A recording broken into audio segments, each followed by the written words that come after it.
Stop the scroll. Freeze the group chat. Because the loudest shot fired in hip-hop this week was not a diss record, not an Instagram caption, not a podcast ambush. The loudest shot was a sneaker. A sneaker that died 20 years ago in a conference room full of Gucci loafers. And 50 Cent just dug the body up, dusted the leather off, and pointed the G-Unit logo dead at Rick Ross.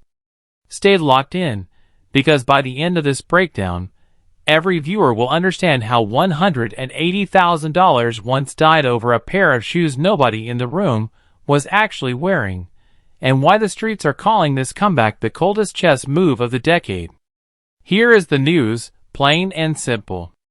50 Cent confirmed the G-Unit sneakers are officially coming back. Not a rumor.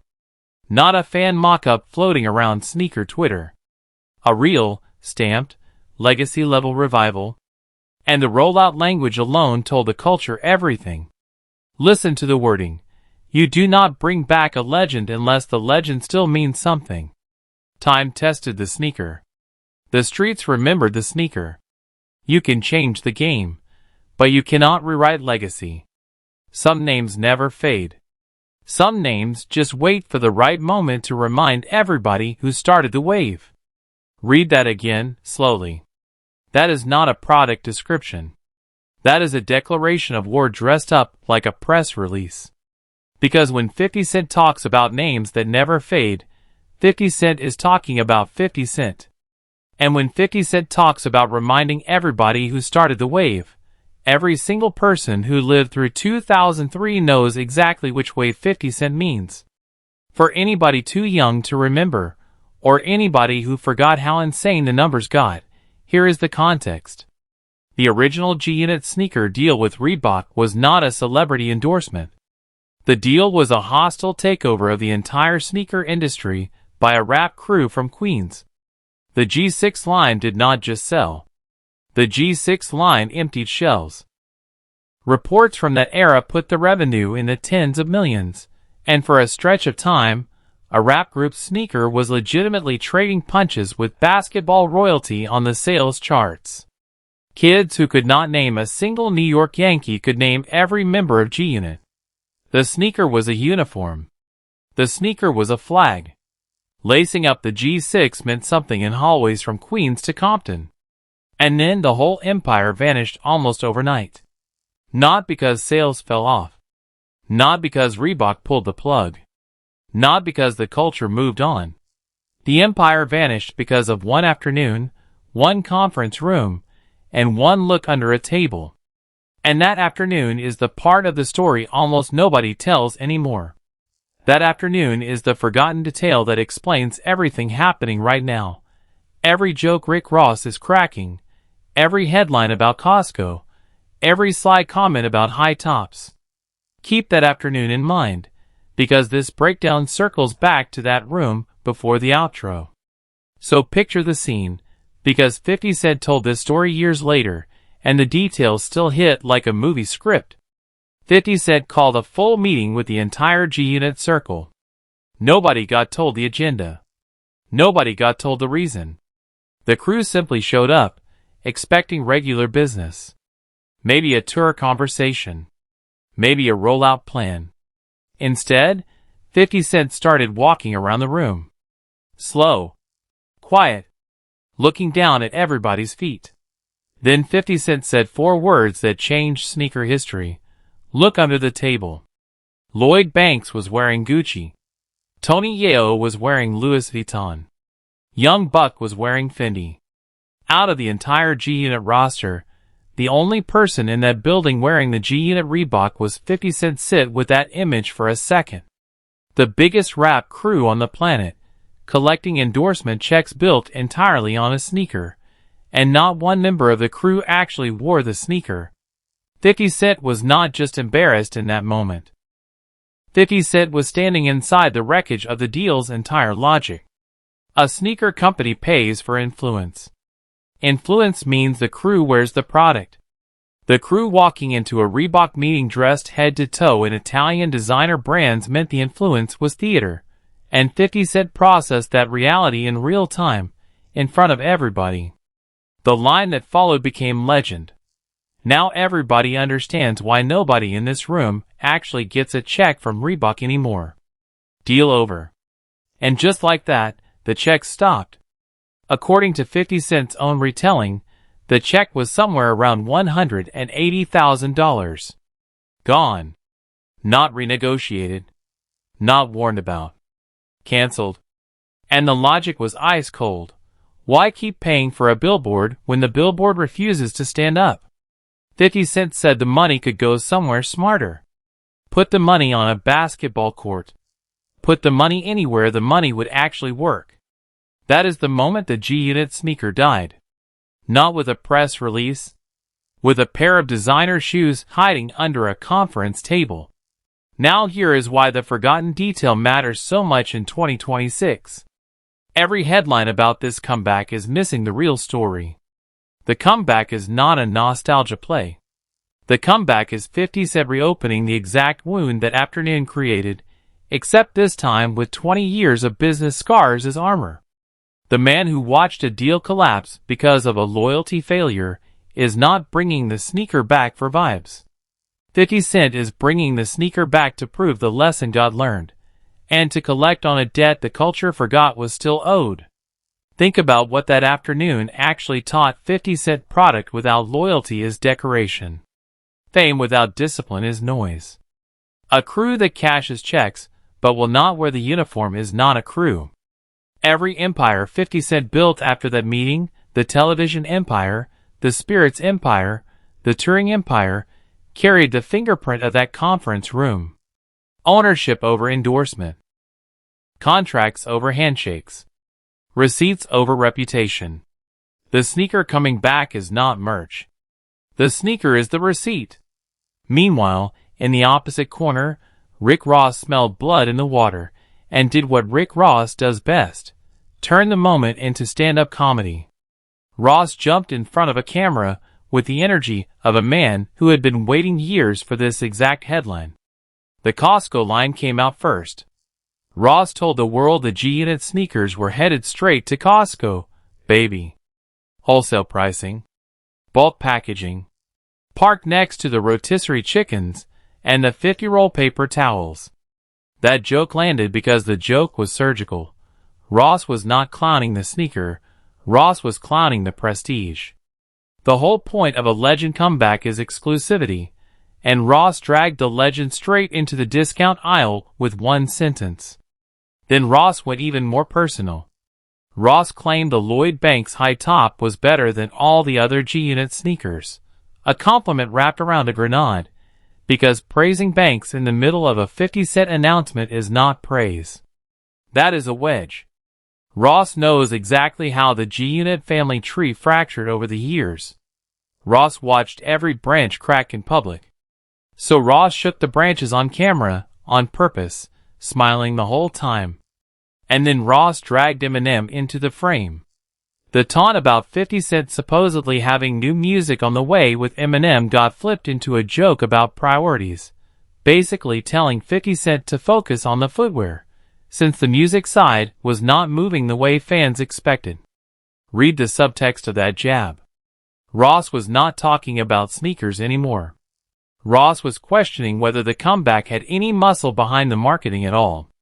Now zoom out, because this exchange is not random. The 50 Cent and Rick Ross Cold War is one of the longest-running grudges in rap history, a rivalry measured in decades, courtrooms, and caption wars. Every time one side goes quiet, the other side treats the silence like an invitation. And a sneaker announcement, of all things, just became the loudest battlefield of the year. But here is the question nobody in the comment sections is asking yet. Why is Ross this comfortable clowning a product that is not even dropped? Two possibilities. Either Ross genuinely believes the comeback is hollow, or Ross is nervous about what a successful G-Unit revival would mean for the scoreboard. Because if the sneaker sells out, the Costco jokes age like milk, and 50 Cent gets to frame the whole thing as one more time the loudest voice in the room bet against 50 Cent and lost. Keep that question part. The answer shows up at the climax. And the streets? for the record, are split down the middle. The barbershop talk sounds exactly like the culture always sounds when 50 Cent moves. Your sneaker look right, but nobody can believe the comeback is actually real. Half the room is ready to pre-order. The other half is waiting for the punchline. That tension, right there, is marketing money cannot buy. Now let us talk about why this comeback is actually dangerous, because the sneaker game in 2026 is not the sneaker game the G6 left behind. The entire fashion cycle has rotated back to the exact era G-Unit once owned. Y2K silhouettes are dominating runways. Vintage sportswear is outselling new designer drops. Nostalgia is not a marketing angle anymore.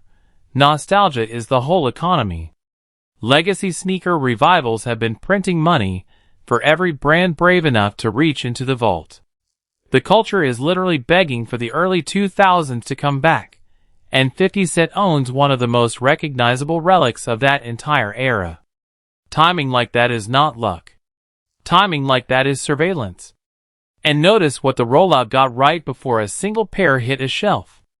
No blurry leak photos. No desperate influencer seeding. Just a statement about legacy, a nod to the streets, and a promise that some names never fade. That is restraint, and restraint is the most expensive flex in a market addicted to oversharing. The announcement made the audience do the work. Fans dug up old G6 photos. Bloggers reposted the old sales numbers. Podcasts reopened the entire 50 Cent and Rick Ross timeline for free. The comeback generated a week of content before spending $1 on advertising. There is also a detail hiding inside the announcement that deserves a spotlight. The wording never promised a shoe. The wording promised a reminder.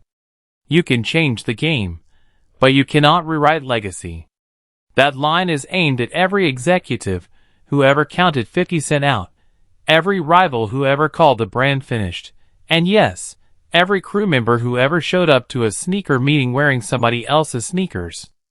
The comeback is a product launch on the surface, and a career retrospective underneath. One purchase lets the buyer step into 20 years of story. That is the difference between selling leather and selling mythology. Ross sells the fantasy of the boss. 50 Cent sells the memory of the takeover. And memory, unlike fantasy, comes with receipts. Which brings the story back to that conference room one more time. Because the cruelest irony of the whole saga is this. The Gucci loafers that killed the original deal are the exact reason the revival has teeth. If the original deal had died from slow sales, a comeback would be delusion. But the original deal died from a loyalty failure at the peak of demand. Demand was never the problem. The product never flopped. The room flopped. And a product that never lost the streets is a product the streets will line up for twice. And since the receipts matter in a breakdown like this, let the record breathe for a minute. Back in the original run, industry coverage had the G-Unit sneaker moving at a pace that made athletic executives visibly uncomfortable. The partnership was structured as real business, not a vanity licensing deal, which is exactly why the collapse confused so many outsiders. The outside world assumed the line died because hype cooled. The inside truth is uglier and more instructive. The line died at the top, while demand was still hot, because the people paid to embody the product would not lace the product up. That single distinction changes how this revival should be read. A comeback after a flop is gambling. A comeback after a loyalty failure is collecting. Now watch how quietly 50 Cent has been building the runway. The spirits business taught 50 Cent how premium positioning works, when the founder controls the narrative. The television empire taught 50 Cent how to turn a brand into a universe instead of a product. The touring runs taught 50 Cent that the catalog never actually left the culture's bloodstream. The crowd still scream every word 2 decades later. Put those 3 lessons together, and the sneaker revival stops looking like nostalgia and starts looking like the final piece of a vertically integrated legacy play. Music feeds the story. Television amplifies the story. The sneaker lets the fan wear the story. There is one more layer the blog skipped entirely. The crew question.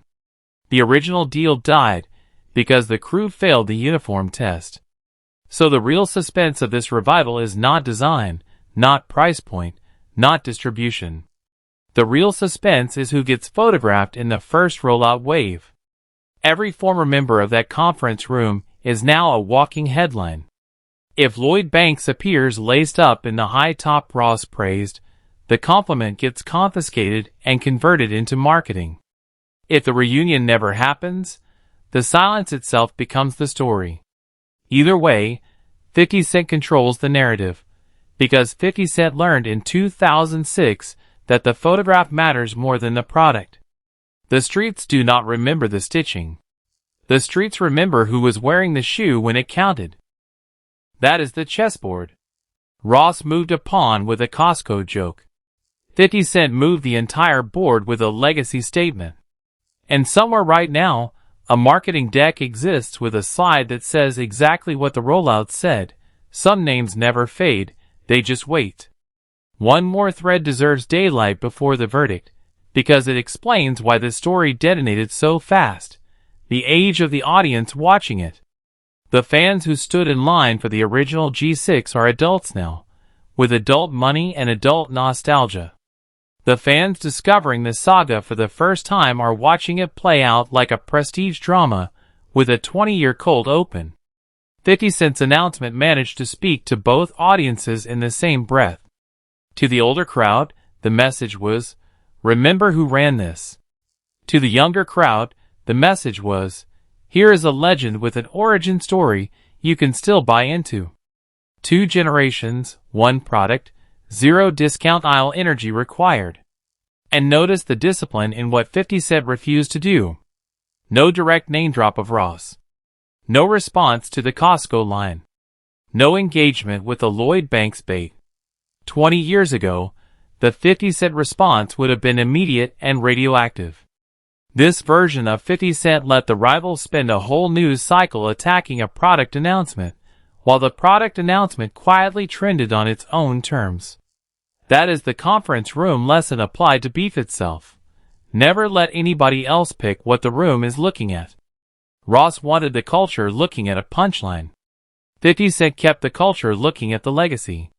So when the history of this era gets written, the sneaker will not be a footnote about footwear. The sneaker will be the case study. How a deal destroyed by disloyalty became a brand reborn through patience.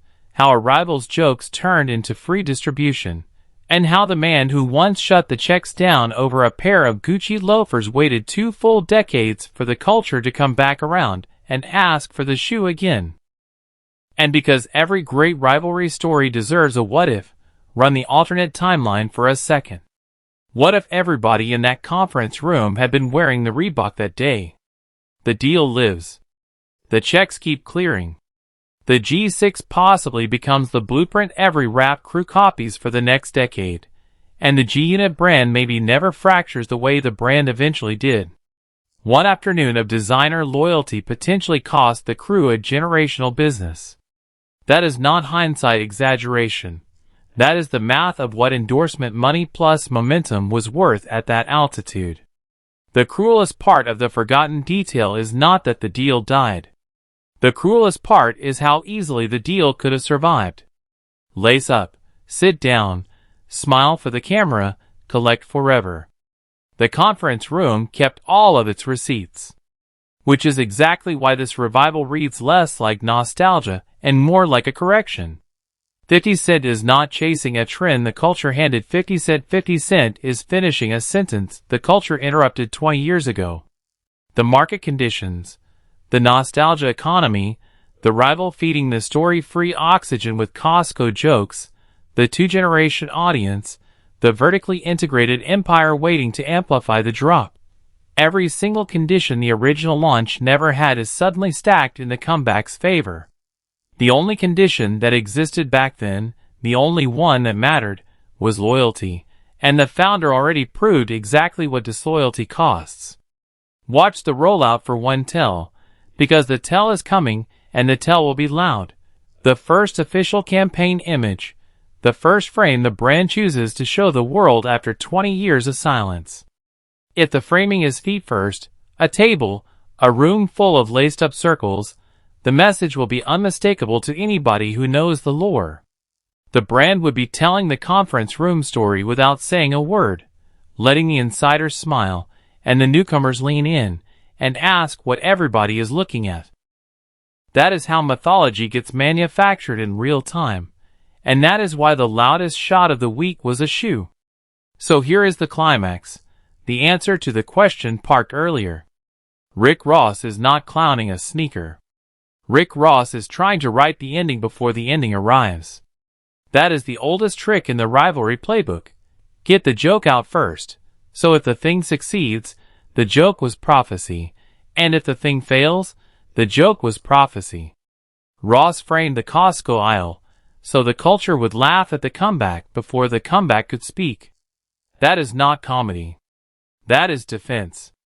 And 50 Cent? 50 Cent answered with the coldest response available. No response. Just a legacy statement, a confirmed drop, and 20 years of unfinished business sitting under a conference table, finally getting called back into the room. Look at the scoreboard the way the scoreboard actually reads. A sneaker that outsold expectations and died over a dress code is coming back into a market starving for the exact era the sneaker defined. A rival spending this much energy joking about bulk pricing is a rival doing free promotion. And a founder who once canceled $180,000 checks over loyalty is a founder who will not make the same mistake twice. Expect tighter contracts. Expect equity instead of endorsements. Expect every person photographed near the rollout to be laced head to toe, or not photographed at all. Some names never fade. Now everybody knows why the line hits so hard. The name waited 20 years, watched the market rotate back around, watched the rival load up the Costco jokes, and picked this exact moment to remind everybody who started the wave. The last time this sneaker lived, the story ended with a look under a table.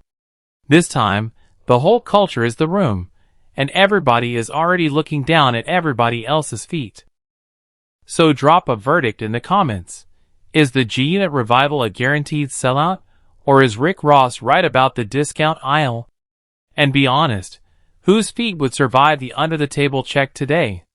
Smash the like button if the culture needs this comeback. Subscribe and ring the bell, because the moment the first pair officially drops, the follow-up breakdown lands right here. Some names never fade.